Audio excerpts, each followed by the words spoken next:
warahmatullahi wabarakatuh. Waalaikumsalam warahmatullahi wabarakatuh. Yang hormati, pada kesempatan yang baik ini marilah kita memanjatkan rasa syukur kita kehadirat Allah Subhanahu wa taala atas limpahan rahmatnya pada siang hari ini kita dapat berkumpul bertatap muka dalam kegiatan diseminasi modul 1.4 pada budaya positif, tindak lanjut dari modul 1.4 yaitu aksi nyata di SD Negeri 01 Jawa. Salawat dan salam semoga tetap terlimpah pada baginda Nabi Muhammad SAW. Semoga kita termasuk umatnya yang nantinya mendapatkan syafaatnya di yaumil akhir nanti. Amin. Bapak Ibu, mohon izin dan mohon waktunya sebentar untuk saya memaparkan hasil dari CGP saya pada modul 1.4 yaitu budaya positif. Bapak Ibu yang saya hormati, pada kesempatan yang berharga ini ada beberapa pertanyaan tematik sebelum materi saya lanjutkan. Yang pertama ini tentang setuju dan tidak setuju, yaitu hukuman dapat mendisiplinkan anak. Kemudian yang kedua, pemberian hukuman dengan hal positif seperti membaca atau membersihkan halaman sekolah dapat meningkatkan disiplin anak. Yang ketiga, memberi penghargaan dapat meningkatkan motivasi belajar anak. Ya, yang pertama, hukuman dapat mendisiplinkan anak. Kira-kira Bapak Ibu setuju atau tidak? Setuju. Alasannya apa Bapak Ibu kalau misalnya hukuman dapat mendisiplinkan anak? Bisa membuat karakter, dalam arti berarti anak bisa apa itu? Bagus. Iya. Membuat efek jerah. Ya. Kalau Pak Imam setuju. Pak Hegi, bagaimana Pak untuk satu Pak hukuman dapat mendisiplinkan anak? Setuju Pak. Setuju. Alasannya apa Pak? Karena dengan seperti itu anak itu akan berpikir ulang untuk melakukan kesalahan. Untuk tidak melakukan kesalahan Ya, ya Pak. ada ultimatum tersendiri untuk anak daripada tidak sama sekali. Biasanya anak suka menyepelekan Pak. Oh ya, terima kasih. Berarti Bapak Ibu sini tentang hukuman dapat mendisiplinkan anak. Salah dengan jawaban. Kemudian yang kedua, pemberian hukuman dengan hal positif seperti membaca atau membersihkan halaman sekolah dapat meningkatkan disiplin anak. Kira-kira bagaimana Bapak Ibu untuk memberikan hukuman berupa membaca, kemudian membersihkan halaman sekolah? Ya, Apakah setuju? selagi tidak hukuman berupa fisik, ya itu kan bukan fisik ya Pak. Iya betul. Dalam arti berarti anak juga nantinya akan terbiasa. Oh berarti kalau nanti saya membuat kesalahan seperti ini, nanti ya hukumannya berarti membaca kan juga memacu juga untuk anak literasinya itu. Baik. Kemudian yang ketiga, memberi penghargaan dapat meningkatkan motivasi belajar anak. Artinya memberikan penghargaan, misalnya anak juara 1 di kelas, kemudian Bapak Ibu memberikan penghargaan. Ini dapat meningkatkan motivasi belajar anak. Kira-kira setuju apa tidak Bapak Ibu? Setuju ya. Baik, terima kasih. Itu tadi untuk pertanyaan tematik. Sebelum kita lanjut pada yang berikutnya. Yang kedua, perubahan paradigma bahwa ini sebagai istilahnya itu praktek ya, praktek kita. Misalnya kita itu punya sesuatu, ya saya minta tolong Bu Febri sama Pak Hengki bisa maju ke depan Pak Bu. Ngepel benda tuh. Ya saya aja kira Bu, kantor. Bukan ayu. Saya punya uang 5.000 ya, nanti Bu Febri digendam. Iya, digendam. Nah, silakan Pak Hengki perhatikan sini Pak. Sobeklah, cari kertas saya ganti uang. Nanti Pak Hengki mencoba dengan sekuat tenaga dengan berbagai cara untuk meminta Bu Febri memberikan apa yang ada di genggaman Bu Febri, bisa membujuk, mengancam, menghardik, merayu, menyuap apa saja agar dapat membuka kepalan tangan dari Bu Febri. Monggo Pak, kira-kira Bu Febri mau apa tidak itu untuk membuka atau memberikan menunjukkan isi dari kepalan dari Bu Febri? Di lupa kertas dulu Pak. Tidak usah Pak. Ya, jenengan nanti merayu, boleh merayu, mengancam, menghardik, supaya Bu Febri itu mau membuka kepala tangannya dan memberikan apa yang ada di isi kepalanya Bu Febri. Kepalanya ini. Iya, kepala tangannya, ya, kepala tangan. Bu Febri, Ya, ya, pada dasarnya manusia itu harus saling berbagi, meski itu dari hal yang terkecil. Maka Bu Febri membagikan yang ada di tangan kepala Bu Febri saya. boleh. Ya, terima kasih. Oh iya, terima kasih. Karena budaya sudah. Karena saya tahu Bu Febri itu Orang baik, oh ya, terima kasih. Terima kasih. Boleh saya minta Pak? Oh ini. Bu, Bu Sob, kita rekaman Bu. Ini Terima kasih, silakan Bu. Untuk bensin.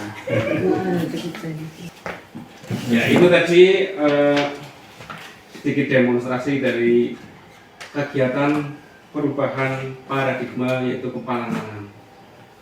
Perubahan paradigma atau stimulus respon, teori kontrol atau teori pilihan, sesungguhnya yang memiliki kontrol yang pertama adalah stimulus respon. Kita mencoba mengubah orang agar berpandangan sama dengan kita. Kemudian untuk teori kontrolnya, kita berusaha memahami pandangan orang lain tentang dunia. Yang kedua, perilaku buruk dilihat sebagai suatu kesalahan, itu stimulus responnya. Kemudian teori kontrol atau pilihannya, semua perilaku memiliki tujuan. Yang ketiga, stimulusnya, orang lain bisa mengontrol saya. Teori kontrolnya, hanya Anda yang bisa mengontrol diri Anda. Tadi Bu Febri itu yang bisa mengontrol ya Bu Febri sendiri. Dengan Pak Hengki tadi itu dengan mudah ya Pak, bisa alhamdulillah. mengontrol Bu Febri ya. Tadi rayuannya tuh ampuh. Di luar kemana lah. Kemudian yang berikutnya, saya bisa mengontrol orang lain. Kemudian untuk teori kontrolnya, Anda tidak bisa, tadi sudah Anda tidak bisa mengontrol orang lain. Kemudian yang kelima, pemaksaan ada pada saat rujukan gagal. Teori kontrolnya, kolaborasi dan konsensus menciptakan pilihan-pilihan baru. Kemudian yang terakhir, mode berpikir menang atau kalah. Teori kontrolnya, mode berpikir menang-menang. Jadi orang itu tidak mau kalah. Di sini sifatnya harus menang dan menang. Kemudian yang berikutnya, apa makna disiplin? Berasal dari bahasa Latin itu disciplina, yang artinya belajar. Makna asal dari kata ini berkonotasi dengan disiplin diri dari murid-murid Socrates dan Plato. Kemudian disiplin diri membuat orang menggali potensinya menuju sebuah tujuan apa yang dia hargai. Namun dalam budaya kita, manakala disiplin telah berubah menjadi sesuatu yang dilakukan seorang pada orang lain untuk mendapatkan kepatuhan. Kecenderungan umum adalah menghubungkan kata disiplin dengan ketidaknyamanan, bukan dengan apa yang kita hargai atau pencapaian suatu tujuan mulia. Cepat rampung ada ini ya. Nilai-nilai kebajikan universal. Nilai-nilai kebajikan adalah sifat positif manusia yang merupakan tujuan mulia yang ingin dicapai setiap individu. Nilai-nilai tersebut bersifat universal dan lintas bahasa, suku, bangsa, agama maupun latar belakang. Menurut Dr. William Glasser pada teori kontrol bahwa setiap perilaku atau perbuatan memiliki suatu tujuan. Kemudian yang kedua, dengan mengaitkan nilai-nilai kebajikan yang diyakini seorang, maka motivasi intrinsiknya akan terbangun. Dia menggerakkan motivasi dari dalam untuk dapat mencapai tujuan mulia yang diinginkan. Itu menurut Dian Gosen. Kemudian nilai-nilai kebajikan yang ingin dicapai oleh setiap anak Indonesia kita kenal dengan profil pelajar Pancasila. Kemarin pada visi, misi, dan prakarsa perubahan telah kita pelajari, di mana ada 6 dimensi, yaitu beriman, bertakwa kepada Tuhan Yang Maha Esa, dan berakhlak mulia. Kemudian ada mandiri, kemudian ada bernalar kritis, kemudian berkebinekaan global, bergotong royong, dan kreatif. Itu dimensi pada profil pelajar Pancasila. Kemudian ada teori motivasi perilaku manusia. Ada motivasi eksternal, kemudian ada motivasi internal. Untuk motivasi eksternal itu yang pertama, untuk menghindari ketidaknyamanan atau hukuman. Apa yang akan terjadi apabila saya tidak melakukannya, ini berasal dari motivasi eksternal, perilaku manusia, bahwa apa yang akan terjadi apabila saya tidak melakukannya. Kemudian yang kedua, apa yang akan saya dapatkan apabila saya melakukannya. Ini untuk mendapatkan imbalan dari orang lain atau institusi. Kemudian motivasi internalnya adalah untuk menghargai diri sendiri. Contohnya Bapak Ibu di sini mengikuti program pengembangan diklat, misalnya apa yang akan terjadi apabila saya tidak melakukannya, itu kan berasal dari motivasi eksternal. Kemudian jika tidak mengikuti diklat itu bagaimana?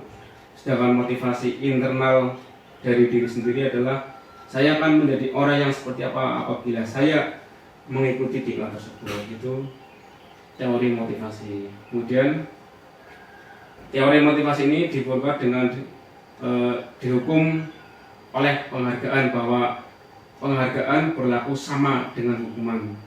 Dalam arti meminta atau membujuk seorang melakukan sesuatu yang memenuhi suatu tujuan tertentu dari orang yang meminta atau membujuk. Dorongan eksternal dan akan ada faktor ketergantungan. Beberapa dampak dari pemberian penghargaan ini yang tadi yang kita jawab dari soal pemantik. Yang pertama adalah dampak dari pemberian penghargaan, pengaruh jangka pendek dan jangka panjang. Bapak Ibu misalnya memberikan penghargaan kepada anak didiknya sebagai juara kelas, akan mempengaruhi jangka panjangnya. Ketika dia dewasa nanti, dia akan teringat bahwa oh dulu saya pernah jadi juara. Kemudian ada penghargaan menghukum, kemudian ada penghargaan mengurangi ketepatan. Misalnya Bapak Ibu memberikan hanya pada juara 1, 2, yang 3 tidak, maka itu ada sedikit iri dari yang juara 3. Kemudian penghargaan tidak efektif.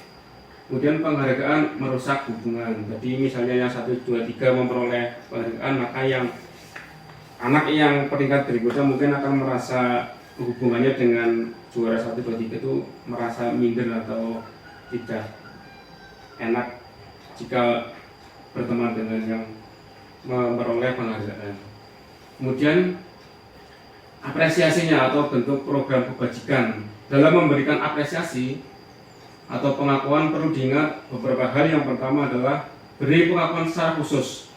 Misalnya kelas 1 Bu Febri ada anak yang kemarin tidak mengenal huruf A misalnya. Lalu Bu Febri, loh kemarin tidak mengenal huruf A ya, sekarang kamu luar biasa sekali sudah tahu hurufnya, misalnya sudah bisa membaca kata-kata atau bisa mengeja suku kata misalnya. Itu pemberian pengakuan secara khusus. Kemudian ada beri pengakuan secara pribadi ya, mungkin ketika dia sebagai pemimpin kita memberikan apresiasi, kamu luar biasa tadi ketika kamu melaksanakan tugasnya sangat bagus sekali, perlu ditingkatkan atau pada bagian mana yang perlu diperbaiki. Kemudian yang ketiga, beri pengakuan kepada semua murid, yaitu dengan secara bergantian, tidak fokus pada murid yang berprestasi saja, tapi murid yang misalnya ada beberapa murid yang bisa matematika, tapi ada juga beberapa murid yang tidak bisa, maka tidak boleh memaksakan. Berarti oh kamu hebat sekali misalnya dalam olahraga, misalnya dalam bahasa Indonesia, membuat puisi dan sebagainya. Kemudian yang keempat, beri pengakuan secara konsisten dengan berkelanjutan. Kemudian fokus pada proses itu tentang bentuk program kebajikan atau apresiasi. Ini memberikan apresiasi kepada anak supaya anak itu lebih berbangga diri. Kemudian untuk contohnya pengakuan apresiasinya, kalimat pembukanya misalnya, kemarin saya perhatikan nilai kebajikannya, rasa empatimu besar sekali. Situasinya pada saat menolong murid baru di kelas kita. Ini contohnya. Kemudian contohnya kedua, saya menghargai nilai kebajikannya, kepedulianmu. Situasinya pada saat kamu membantu teman-temanmu di tugas kelompok. Kemudian yang contohnya ketiga, terima kasih untuk rasa tanggung jawabmu pada saat kamu memungut kertas-kertas yang berserakan di lantai. Nah, itu contoh kalimat pengakuan atau apresiasi kepada siswa. Nah, ini ada contoh tindakan guru. Ada 1, 2, 3, 4, 5, 6, 7 1, 2, 3, 4, 5, 6, 7. Ini ada 7 merupakan hukuman atau konsekuensi. Yang pertama, mencatat 100 kali di dalam buku kalimat. Saya mencatat 100 kali dalam buku, yaitu kalimat berupa saya tidak akan terlambat lagi karena terlambat sekolah. yang monggo Bapak Ibu dibaca kira-kira mana yang termasuk hukuman, mana yang termasuk konsekuensi. Monggo Bapak Ibu untuk yang pertama 1 sampai dengan 7. Yang pertama kira-kira hukuman atau konsekuensi ini Bapak Ibu. Yang pertama mencatat 100 kali di dalam buku kalimat, saya tidak akan terlambat lagi karena terlambat sekolah, ini hukuman. Kemudian yang kedua, lari mengelilingi lapangan 2 kali hukumannya. Kemudian yang ketiga, murid diminta untuk push up 15 kali. Ada tidak menggunakan masker. Yang keempat, menggantikan kertas tugas teman yang telah dicoret-coret. Konsekuensi. Yang kelima, membersihkan tumpahan air di meja tulis karena tersenggol pada saat belajar. Konsekuensi. Murid disuruh untuk tidak mengenakan sepatu seharian di sekolah karena tidak mengenakan sepatu hitam. Hukuman. Kemudian yang ketujuh, lari mengelilingi lapangan basket 2 kali karena terlambat 10 menit untuk pelajaran PJK. Hukuman ya, kita lihat jawabannya. Jawabannya untuk yang pertama itu hukuman, dan yang kedua itu juga hukuman, yang ketiga hukuman, yang ketiga menggantikan kertas itu konsekuensi. Yang kelima konsekuensi, yang keenam itu hukuman, lari mengelilingi lapangan basket karena terlambat itu konsekuensi. Oh iya, tidak ada anu kan. Iya betul. Tidak disuruh. Lanjut ya Bapak Ibu ya. Hukuman dan konsekuensi, ini contoh hukuman dan konsekuensi. Maksud dari hukuman itu sesuatu yang menyakitkan harus terjadi, sedangkan konsekuensinya sesuatu harus terjadi. Yang hukuman membuat anak sakit untuk jangka waktu lama, kalau konsekuensinya membuat anak merasa tidak nyaman dalam jangka waktu pendek. Yang ketiga, anak membenci kedisiplinan, yang konsekuensinya anak menghargai disiplin. Yang keempat, ada paksaan, kemudian konsekuensinya stimulus atau tanggapan. Yang seterusnya, mendorong anak menyakiti diri sendiri, kemudian konsekuensinya mendorong anak agar mudah menyesuaikan diri. Hukumannya konsep diri yang buruk, konsekuensi konsep diri yang baik. Anak belajar untuk menyembunyikan kesalahan, konsekuensinya anak belajar untuk mematuhi peraturan. Kalau hukuman itu mungkin anak merasa salah, marah, dipermalukan, merasa tidak dihargai. Kalau konsekuensinya kehilangan hak, dibuat tidak nyaman, diasingkan untuk sementara. Misalnya tadi yang terlambat 10 menit ke Jakarta, anak tidak nyaman karena suruh lari sendirian. Itu tentang hukuman dan konsekuensi. Nah, setelah kita mempelajari tentang hukuman dan konsekuensi, kemudian apa itu restitusi? Restitusi adalah proses menciptakan kondisi bagi murid untuk memperbaiki kesalahan mereka, sehingga mereka bisa kembali pada kelompok mereka dengan karakter yang lebih kuat. Restitusi juga merupakan proses kolaboratif yang mengajarkan murid untuk mencari solusi untuk masalah mereka dan membantu murid berpikir tentang orang seperti apa yang mereka ingin menjadi atau tujuan mulia, dan bagaimana mereka harus memperlakukan orang lainnya. Jadi restitusi itu adalah membuat anak itu supaya menjadi lebih baik atas jadi yang melanggar, sehingga memperoleh hukuman dan konsekuensi. Kemudian contoh hukuman, sesuatu yang menyakitkan harus terjadi. Konsekuensinya adalah sesuatu harus terjadi. Sedangkan restitusi merupakan pilihan. Jadi antara konsekuensi dan restitusi itu tujuannya membuat disiplin. Tapi kalau yang gagal tadi itu memperoleh hukuman. Tapi bagi si murid itu akan merasa, atau dampak negatifnya akan terasa mungkin sampai dia ketika melihat gurunya walaupun sudah lulus kayak gini, ya guru saya itu yang pernah menghukum saya. Jadi apa ditekankan dalam CGP itu untuk mengurangi hukuman, tapi ya lebih pada konsekuensi dan restitusi. Contohnya yang terakhir itu murid atau anak membenci peraturan, tapi kalau ada konsekuensi murid anak menghormati peraturan, restitusinya murid anak menghormati dirinya dan orang lain. Yang di atas lagi ada peraturannya adalah misalnya kamu harus mengerjakan tugas sampai 100 soal misalnya. Kemudian untuk konsekuensinya apa peraturan yang mampukah kamu melakukannya, kemudian kita mengucapkan kata-kata apresiasinya, itu untuk konsekuensi. Kemudian restitusinya apa yang kamu yakini, apa yang bisa kamu lakukan untuk memperbaiki masalah ini. Jadi anak itu disuruh mengintrospeksi diri sendiri atas pelanggaran yang anak itu perbuat. Kemudian untuk ciri-ciri restitusi sendiri yang ada 9 di sini. Yang pertama adalah bukan untuk menebus kesalahan, namun untuk belajar dari kesalahan. Kemudian yang kedua, memperbaiki hubungan. Kalau hukuman itu tadi akan memperenggang hubungan. Kemudian yang ketiga, tawaran bukan paksaan. Kemudian yang keempat, restitusi menuntun untuk melihat ke dalam diri atau introspeksi. Kemudian yang kelima, restitusi mencari kebutuhan dasar yang mendasari tindakan. Kemudian yang keenam, restitusi diri adalah cara yang paling baik. Yang ketujuh, restitusi fokus pada karakter bukan tindakan. Yang kedelapan, restitusi fokus pada solusi. Sedangkan yang sembilan, restitusi mengembalikan murid yang berbuat salah pada kelompoknya. Mengapa tidak peraturan saja? Mengapa harus keyakinan kelas? Ini alasannya. Mengapa tidak peraturan saja? Mengapa harus keyakinan kelas? Ini untuk alasannya adalah untuk mendukung motivasi intrinsik, kembali ke nilai-nilai keyakinan-keyakinan, lebih menggerakkan seorang dibandingkan mengikuti serangkaian peraturan-peraturan. Ini contohnya, mengapa kita memiliki peraturan harus menggunakan helm bila mengendarai kendaraan roda 2. Kemudian mengapa kita memiliki peraturan 3M. Yang ketiga, mengapa kita memiliki peraturan harus datang tepat waktu pada saat mengikuti pelatihan. Itu contoh peraturan. Mengapa harus keyakinan kelas? Ini tujuannya untuk mendukung motivasi dalam diri anak atau individu untuk mengikuti serangkaian peraturan-peraturan.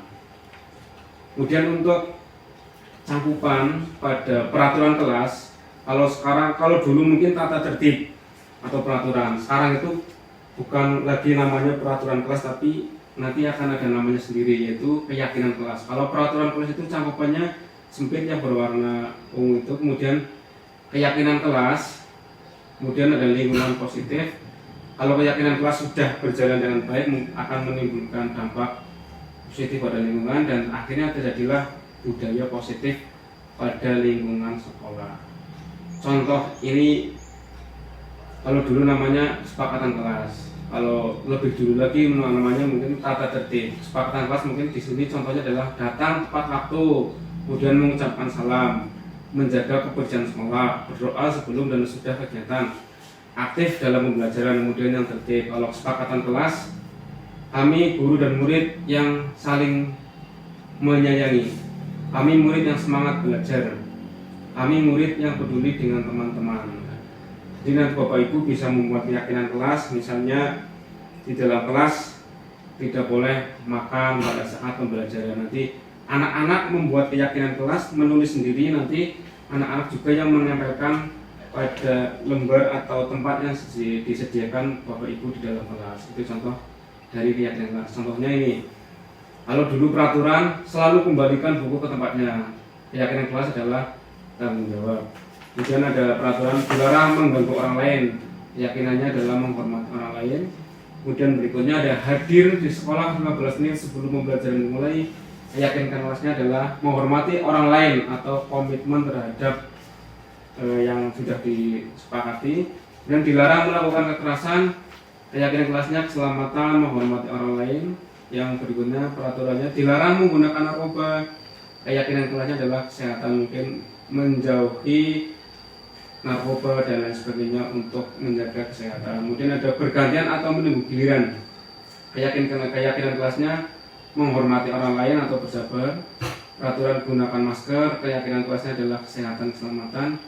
Jangan berlari di kelas atau koridor. Keyakinan kelasnya keselamatan dan keamanan. Ini contoh keyakinan kelas.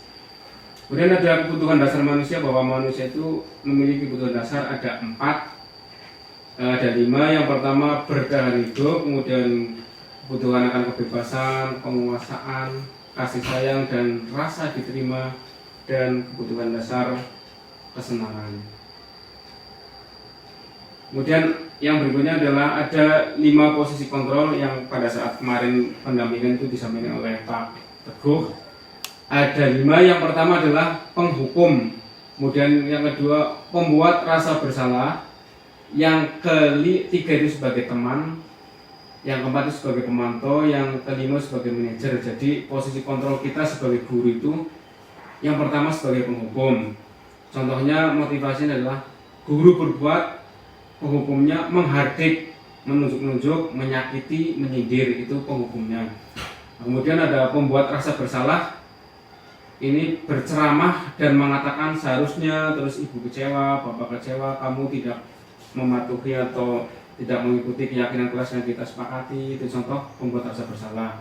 Kemudian guru sebagai teman di sini adalah contohnya membuatkan alasan-alasan untuk muridnya, misalnya sambil bercanda, kemudian sambil tertawa ketika memberikan menyampaikan konsekuensinya, bapak ibu sambil tertawa, itu masuk dalam posisi kontrol sebagai teman. Kemudian sebagai pemantau adalah menghitung dan mengukur, sebagai manajernya mengajukan pertanyaan-pertanyaan, misalnya kenapa kamu terlambat datang ke sekolah, itu misalnya tetap manajernya.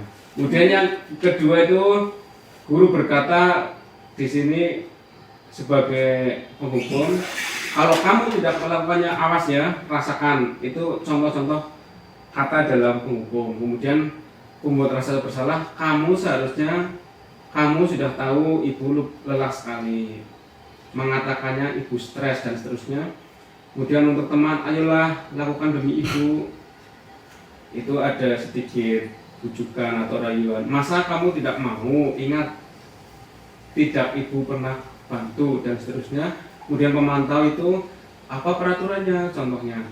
Kemudian sebagai manajer, apa yang kita yakini, apa yang bisa kita kerjakan untuk memperbaiki masalah ini. Ibu yang ketiga baca Bu. Yang ketiga Bu Febri mohon untuk dibaca ya. Hasil ya Pak. Yang hasil ya. Hasil untuk penghukum pemberontak, menyalahkan orang lain dan berbohong. Pembuat rasa bersalah, menyembunyikan, menyangkal, berbohong. Kalau sebagai teman, ketergantungan. Kalau sebagai pemantau, menyesuaikan diri bila diawasi.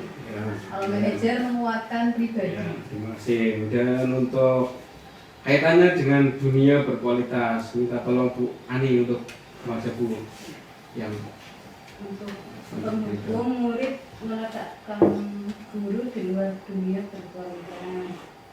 Dengan pembuat rasa bersalahnya, murid meletakkan guru di dalam dunia berkualitas. Terus teman, murid meletakkan guru sebagai orang yang sangat penting di dunia berkualitas. Pemantaunya, murid meletakkan guru, peraturan dan hukum di dunia berkualitas. Manajer, murid meletakkan dirinya sebagai individu yang positif dalam dunia ya, berkualitas. terima kasih. Untuk kaitannya dengan dunia berkualitas itu maksudnya kalau guru memberikan hukuman itu murid meletakkan guru di luar, artinya murid itu mungkin merasa dendam dengan gurunya. Kalau membuat rasa bersalah itu masih di dalam dunia berkualitas, karena anak itu masih mengakui kesalahannya. Kemudian yang berikutnya, murid berkata, biarkan saja nanti juga marah-marah lagi, itu contoh penghukumnya. Kemudian pembuat rasa bersalahnya, maafkan saya. Sebagai temannya, saya pikir bapak ibu teman saya ternyata begitu, itu anak yang menyampaikan. Dan pemantaunya, berapa banyak bintang yang saya harus peroleh, berapa halaman yang harus saya tulis.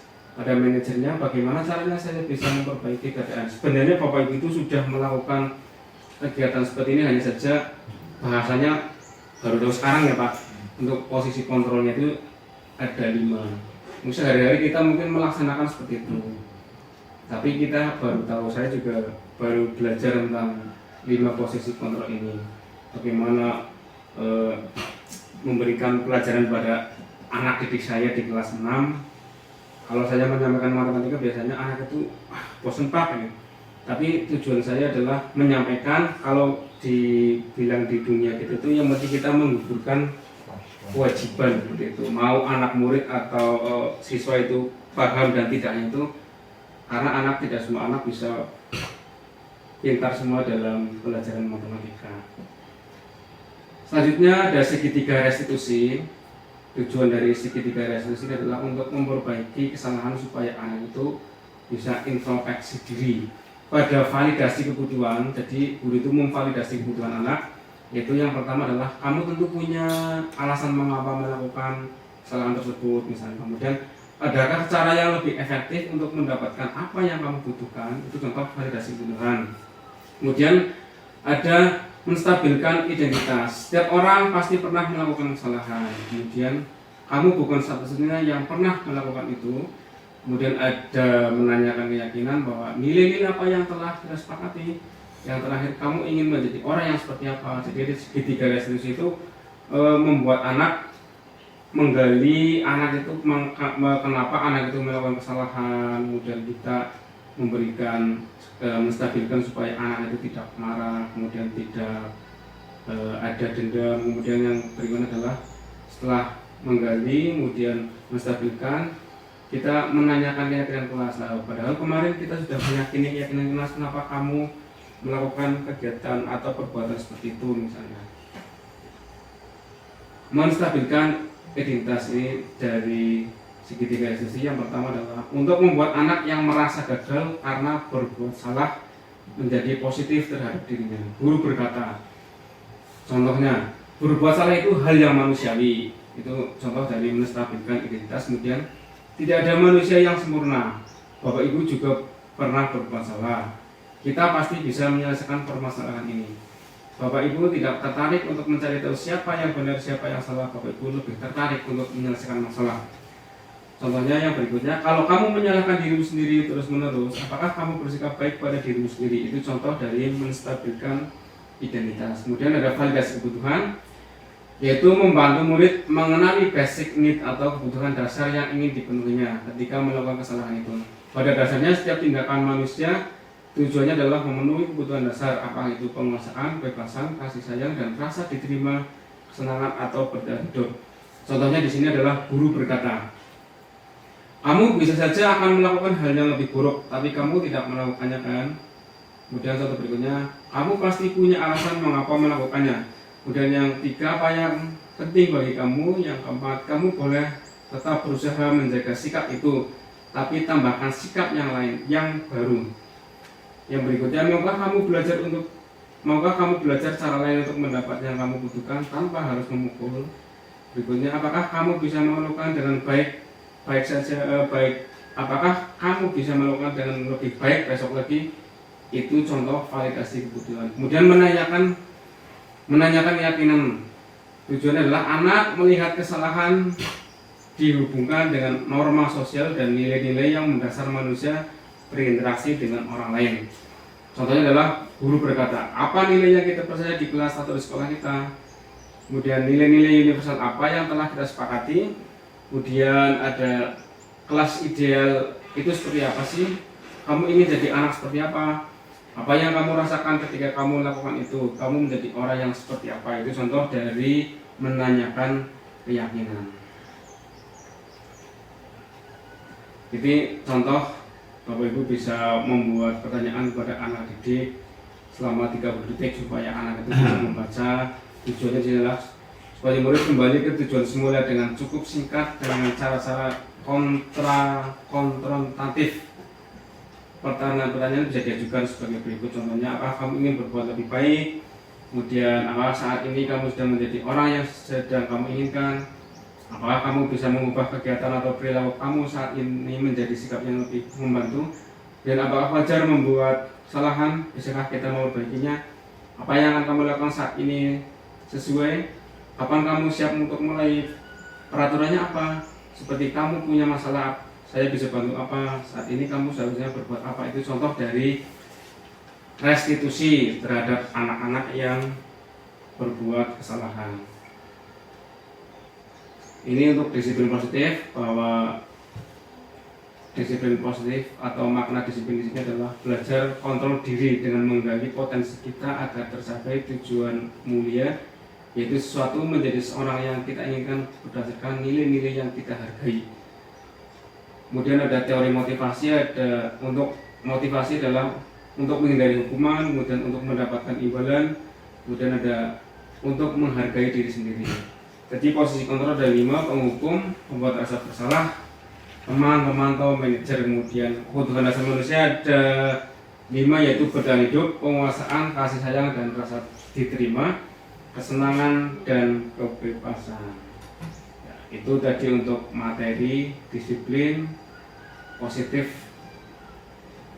Ada teori motivasi, posisi 5 kontrol, kemudian ada 5 kebutuhan dasar dan segitiga restitusi. Itu Bapak Ibu untuk materi diseminasi saya. Untuk refleksinya adalah hal baru apa yang mengubah paradigma saya yang saya dapatkan, kemudian perasaan apa yang muncul selama mengikuti sesi ini, khususnya mengenai makna disiplin dan motivasi intrinsik.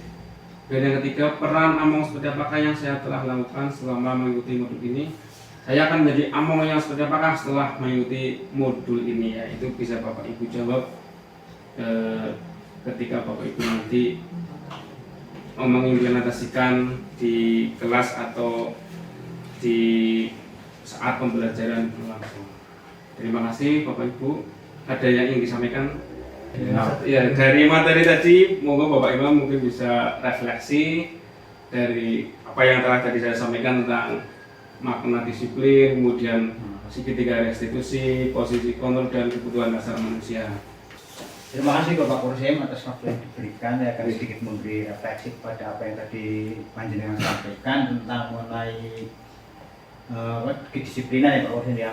Pada dasarnya untuk meningkatkan kedisiplinan itu tidaklah sangat mudah, walaupun kelihatannya yang disampaikan Pak Kursim itu gamblang dan sangat memotivasi untuk kita semua, khususnya saya pribadi selaku guru makro PJOK. Yang intinya tadi banyak yang Jenengan sampaikan itu memang banyak sekali. Kalau kita berpikiran itu banyak masuknya Pak, artinya kalau kita lakukan hal yang seperti itu, harapan untuk siswa lebih disiplin itu lebih banyak. Ya, jelasnya seperti itu. Dan selanjutnya mungkin dari apa yang tadi Jenengan kita dipaparkan tadi, insya Allah saya pribadi dan teman-teman mungkin akan banyak sekali mengambil apa yang tadi Jenengan sampaikan tadi untuk kepentingan kita bersama, pendidikan kita di SD kita. Mungkin itu saja Pak Kursim. Terima kasih. Nantinya mohon maaf. Assalamualaikum warahmatullahi wabarakatuh. Waalaikumsalam warahmatullahi wabarakatuh. Terima kasih Pak Hemi atas refleksinya. Mudah-mudahan kita dapat melaksanakan dari apa yang tadi saya sampaikan dan tentunya bermanfaat untuk kita semuanya. Saya akhiri. Terima kasih atas perhatiannya. Mohon maaf atas penyampaian saya, ada kesalahan, keliruan. Saya di sini bersifat belajar, mudah-mudahan lebih baik lagi ke depannya agar bisa kita implementasikan bersama di SD kita dan khususnya di sekolah kelas kita masing-masing. Saya akhiri. Bila taufiq wal hidayah. Assalamualaikum warahmatullahi wabarakatuh. Waalaikumsalam warahmatullahi wabarakatuh.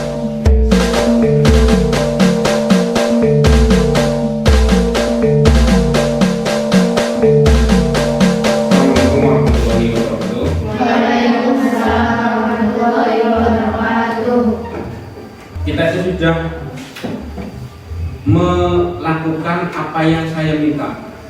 Salah satunya adalah pada saat kemarin si Syafi'i menyampaikan bahwa ada di teman kita yang makan dan minum pada saat belajar itu kan tidak boleh.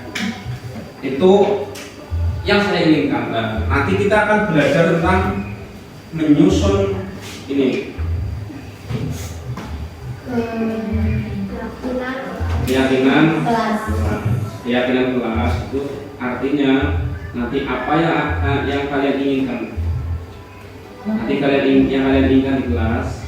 Contohnya sebagai contoh seperti ini. Yang nomor 1 yaitu kita misalnya 1, tidak boleh tidak mengganggu sesuatu ini, tidak bermain tidak bermain pada saat pembelajaran. Itu contohnya, contoh keyakinan kelas. Nanti kita harus mematuhi apa yang kita tulis pada hari ini.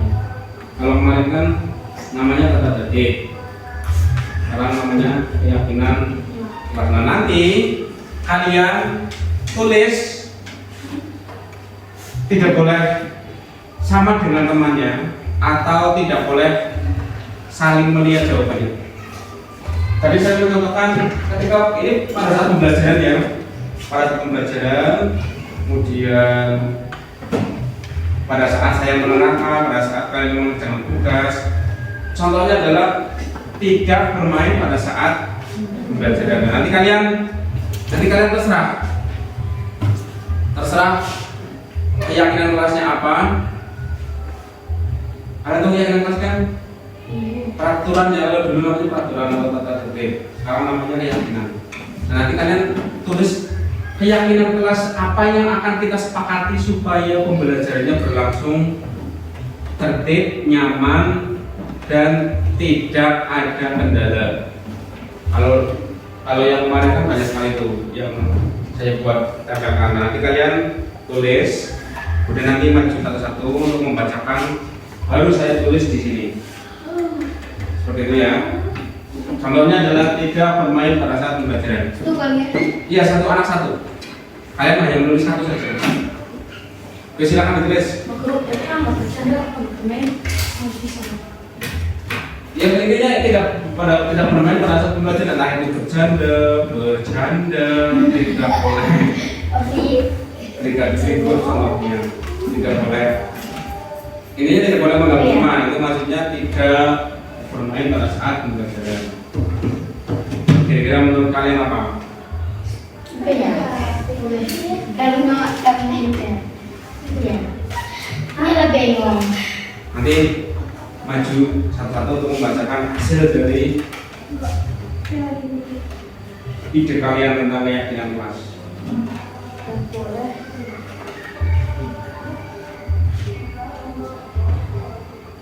Kan banyak sekali. Banyak sekali yang kalian inginkan supaya dalam pembelajaran itu nyaman. Pembelajarannya berjalan lancar itu seperti apa? Supaya materinya dapat saya terima misalnya. Harus seperti apa?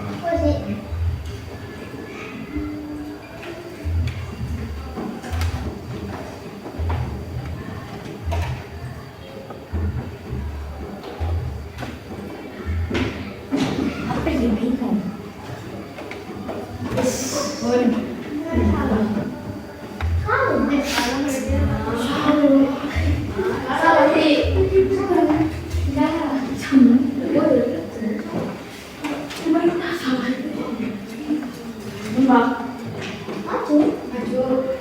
Nanti selesai semuanya baru jangan hanya satu-satu yang sudah selesai baru maju. Semuanya sudah selesai nanti baru maju.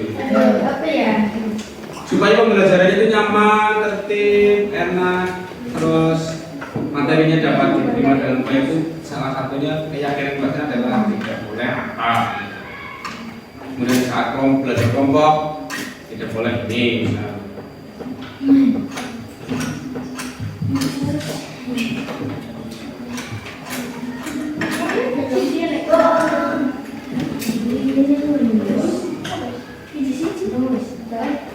Boleh nulis satu Pak, boleh. Mau menulis dua juga boleh. Tapi nanti yang menulis satu saja. Yang saya ambil hanya satu. Mau 5, mau 10, mau 12 silahkan.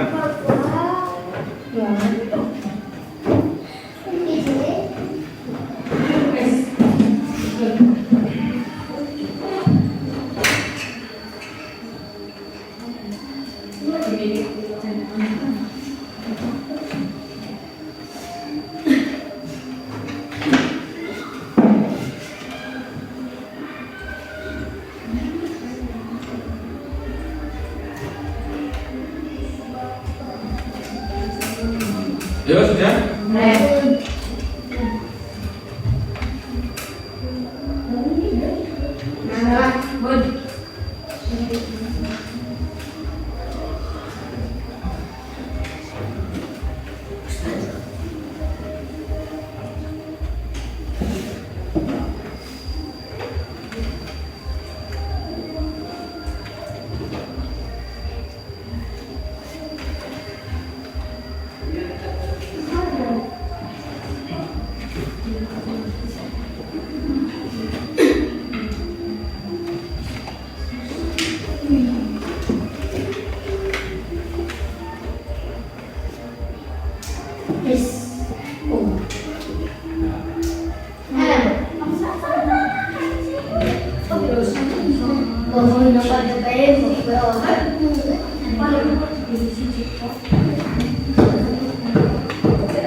Sebelum coba semuanya ya.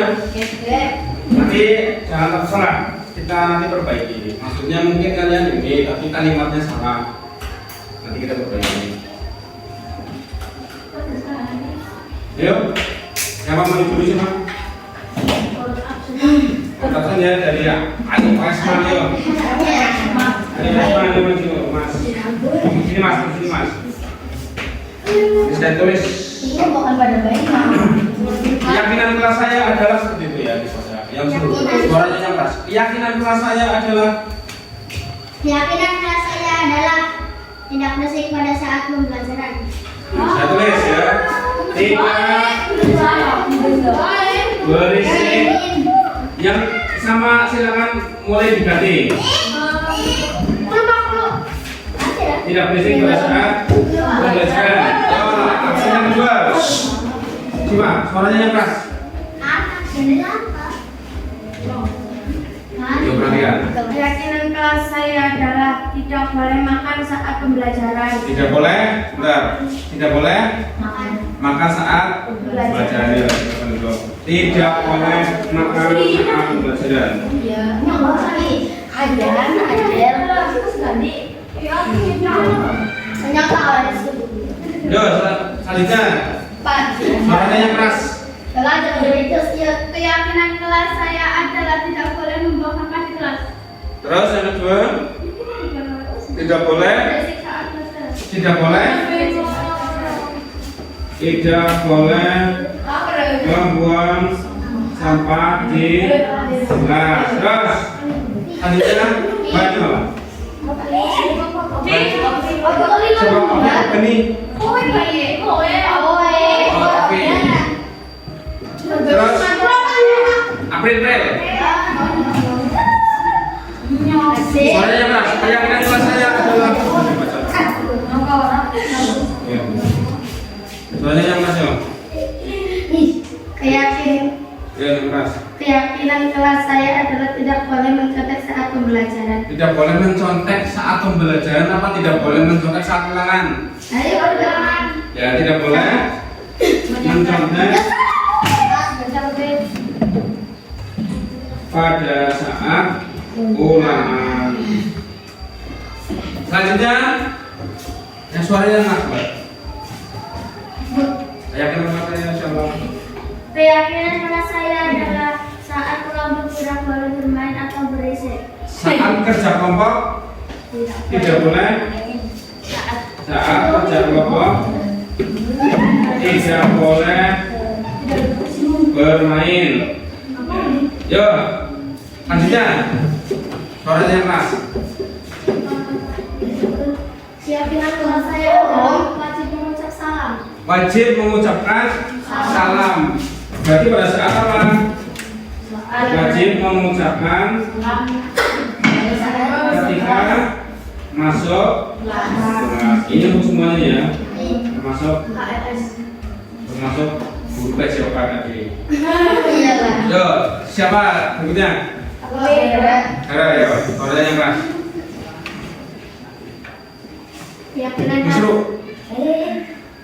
Keyakinan kelas saya harus mengerjakan praktek kelas sesuai jadwalnya masing-masing. Harus apa tadi? Harus apa nih? Harus mengerjakan tiket kelas sesuai harus melaksanakan tiket sesuai jadwal ya, sesuai jadwal. Harus melaksanakan tiket sesuai jadwal. Yo, lanjut. Siapa? Suaranya kelas Mas. Keyakinan kelas saya adalah tidak boleh mengganggu teman di saat pelajaran. Tidak boleh mengganggu. Tidak boleh mengganggu teman saat pembelajaran. Yo, selanjutnya. Baru 10 suaranya kelas Mas. Seru. Sing seru. Keyakinan kelas saya adalah tidak boleh bercanda pada jam pelajaran. Bercanda. Tidak boleh bercanda. Tidak boleh bercanda saat pembelajaran. Yo, siapa? Suaranya Mas. Oh, Iya, soalnya gede. Keyakinan saya tidak boleh. Keyakinan kelas. Keyakinan kelas saya tidak boleh tidur saat pembelajaran. Ya, terima kasih. Tidak boleh tidur saat pembelajaran, kecuali ada izin dari saya ya. Contohnya, kalian sudah sampai mengerjakan tugas atau sampai mengerjakan aktivitas, nanti silakan tidur. Harus izin dari saya, tidak boleh. Ya sih, biasanya sih A ini kalau bergerangan tidur. Yo, lanjut Mas. Pertanyaannya Kak. Keyakinan kelas saya tidak boleh cerita sendiri pada saat pembelajaran. Tidak boleh cerita sendiri. Boleh cerita sendiri. Tidak boleh cerita. Tidak apa pembelajaran. Lanjut. Yo. Pertanyaan Mas. Keyakinan kelas saya adalah tidak boleh bernyanyi pada saat pembelajaran. Terus apa lagi tuh? Di sini Tidak boleh bernyanyi. Tidak boleh bernyanyi saat pembelajaran.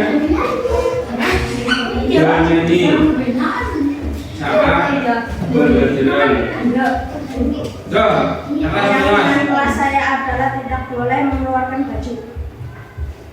Baju tidak boleh dikeluarkan. Iya. Tidak boleh. Baju jangan dikeluarkan. Jangan dikeluarkan. Jawab terakhir. Coba. Ayo pindah. Suaranya Kak. Keyakinan kelas saya. Yang keras suaranya. Keyakinan kelas saya harus menggunakan seragam lengkap. Harus menggunakan seragam lengkap.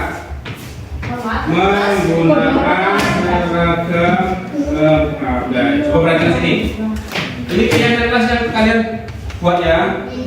Kalian tidak boleh melanggar apa yang sudah kalian putuskan. Ya, jadi karena ini bukan keyakinan saya ya, tapi keyakinan kalian yang tujuannya untuk kelas kita bersama. Saya pun juga harus mematuhi keyakinan kalian. Yang pertama, tidak bermain saat pembelajaran. Artinya kalian harus perhatikan ketika saya menerangkan atau teman kalian sedang maju harus diperhatikan. Tidak berisik pada saat pembelajaran. Ketika teman kalian maju, perhatikan, fokus, dengarkan, pahami, cermati. Tidak boleh makan saat pembelajaran. Makan pada saat yang boleh makan pada saat Istirahat. tidak boleh mencontek pada saat, tidak boleh membuang sampah di kelas. Artinya ketika kalian makan, silakan jangan tetap digaji ya. Langsung izin Pak, saya mau buang sampah. Jangan sampai di laci kalian itu banyak sama-sama berserakan, apalagi sama yang basah. Coba jangan lihat dulu, nanti kita yo, perhatikan sini aja terus. Bapak perhatikan sini Mbak. Saat kerja kelompok tidak boleh bermain. Sudah saya sampaikan. Kalau kalian bekerja kelompok, fokus pada tugasnya masing-masing. Wajib memutarkan salam ketika masuk kelas. Kemudian harus melaksanakan pikir sesuai jadwal. Tidak boleh mengganggu teman saat pembelajaran. Entah itu temannya sedang maju, sedang mengerjakan sendiri, tidak boleh mengganggu. Tidak boleh bercanda saat pembelajaran. Artinya bercanda, misalnya saya menjelaskan seperti ini. Kan ada beberapa anak saya seperti ini. Hari ini kita akan belajar tentang foto. Ayo jawabannya foto Morgana, foto apa? Tidak boleh ya. Jadi jangan bahasanya itu menceletot omongannya bapak ibu guru. Ini berlaku pada saat pembelajarannya Fuso, pada saat pembelajarannya Paniki berlaku. Artinya jangan menyalahkan apa yang akan diucapkan oleh. Ini yang kalian minta, bukan keyakinan yang saya minta.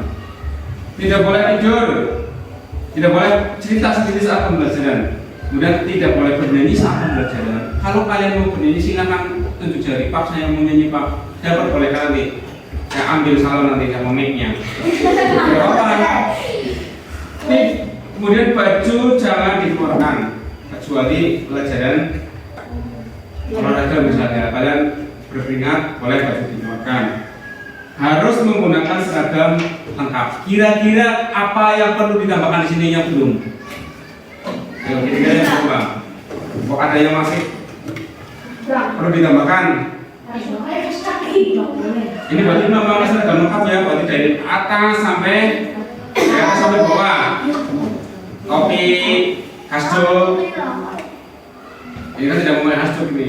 Seharusnya ya berarti besok harus ini ya. Apalagi ini yang membuat tadi siapa? Opi. Berarti Opi harus memakai seragam merah. Iya. Apa yang perlu ditambahkan di sini kira-kira yang belum ada di sini? Tentu jari saja. Pak saya mau menambahkan kira-kira satu Pak. Pikir apa Mbak? Apa? Ya. Ngecek itu ya. Memeriksa buku. Aduh, biada Buku sebelum pembelajaran. Berarti ini dilakukan tidak setiap hari ya, seminggu sekali minimal. Hari Jumat misal. Ayo apalagi yang belum masuk sini kira-kira apa? Berarti kalau rambut kan bisa saya lihat dari sini. Kalau buku kan tidak bisa saya lihat.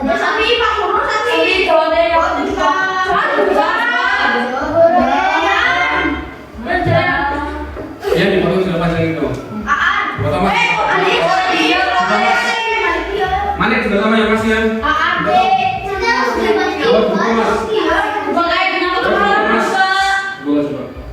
Belakangnya juga.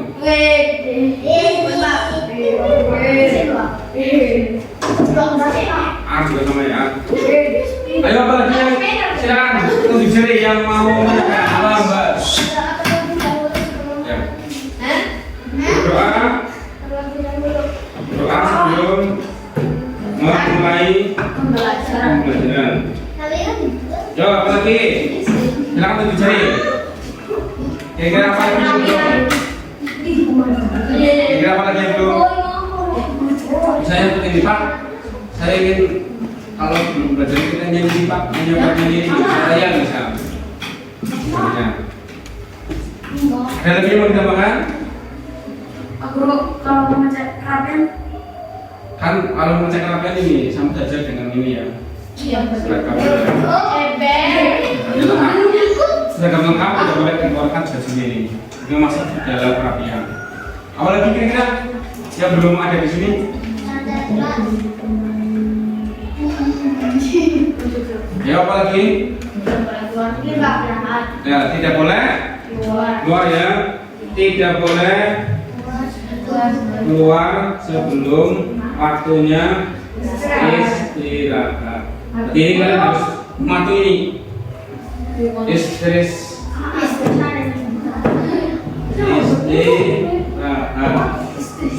Ayo apa lagi yo? Kira-kira apa lagi? Kira-kira apa lagi yang perlu kita tambahkan? Ya, keyakinan kelas kita ini harus kita patuhi semuanya. Baru nanti saya cetak. Kalau tidak nanti saya buat lembaran seperti ini ya. Besok akan saya berikan kertas warna. Nanti kalian akan menempel di sini sendiri.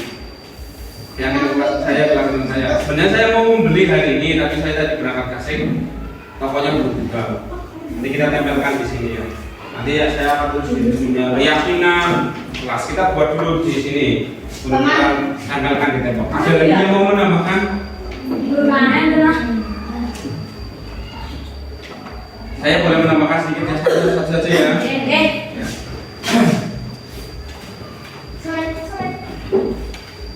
Mendengarkan teman ketika sedang berpendapat. Artinya kalau ada teman yang berpendapat silakan dulu. Saya Pak, yang lain fokus sama dia, lihat dia mau menyampaikan pendapat apa. Ada lagi yang mau ditambahkan? Ada yang mau menambahkan Mbak? Tidak. Cukup ini? Jumlahnya berapa ini? 19. Jumlahnya kurang satu ya? Kurang satu kira apa ini? Supaya 20.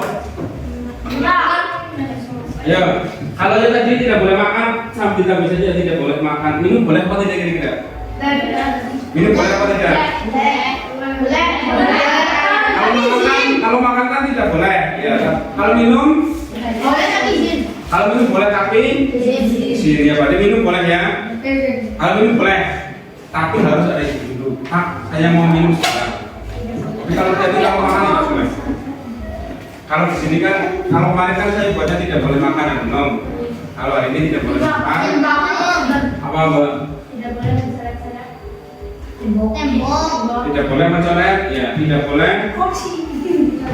Tidak boleh mencoret, coret sarana sekolah, sarana kelas, dalam grup, tembok, meja, lemari, lampu, buku, dan lain-lain. Ini ya, nanti sudah ada yang mau tambah lagi? Cukup 20? Ini yang harus kita laksanakan ya, berarti kalian jangan sampai melanggar keyakinan kelas yang sudah. Pak, berarti sepak bola tetap harus hari Jumat ya, karena jadwalnya hari Sabtu. Jadwalnya hari Sabtu. Ada pertanyaan tentang ini? Disepakati ya? Sepakat? Nah, kita tepuk tangan untuk kita. Jadi ingat, kalian kemarin membuat apa? Besok akan saya bagikan selembar kertasnya, saya tempelkan di sini. Tulisan kalian akan tetap menempel di sini. Insya Allah kita akan cek kelas kita bulan Desember insya Allah. Alhamdulillah. Bulan Desember insya Allah ya. Cek kelas ini kita cabut, itu cabut semuanya. Kita isi dengan areanya kalian.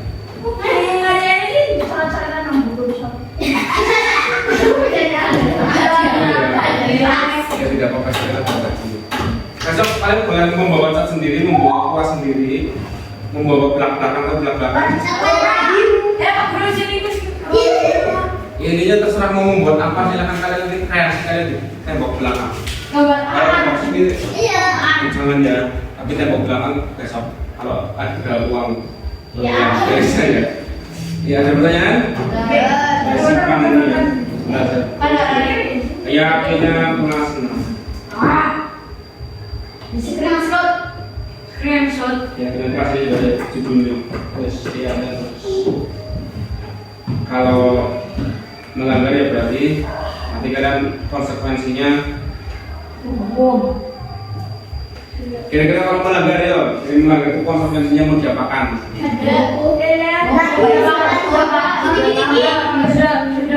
Denda apa? Yo, kira-kira apa? Yang intinya kita jangan melanggar ya, karena ini sudah menjadi kesepakatan kita yang kita tidak boleh melanggar. Kita tidak boleh melanggar, jangan sampai kita melanggar. Apakah ini akan berbau lagi? Boleh nanti kalau yang belum Pak saya sudah Pak kemarin saya belum tidak setuju dengan keyakinan kelas saya mau merubah. Saya mau merubah boleh. Nah, ini ya disepakati ya. Nah, ada pertanyaan?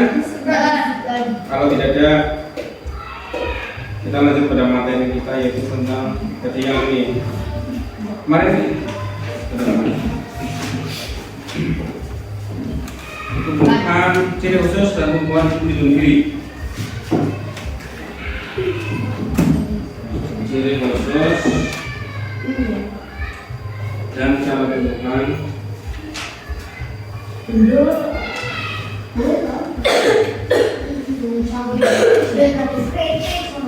Ada pertanyaan tentang keyakinan kelas tadi? Tidak ada keyakinan? Nah, tidak ada keyakinan. Tidak ada yang mau ditanyakan? Jangan sampai melanggar ya. Berarti pada pramuka manggil Hasdo.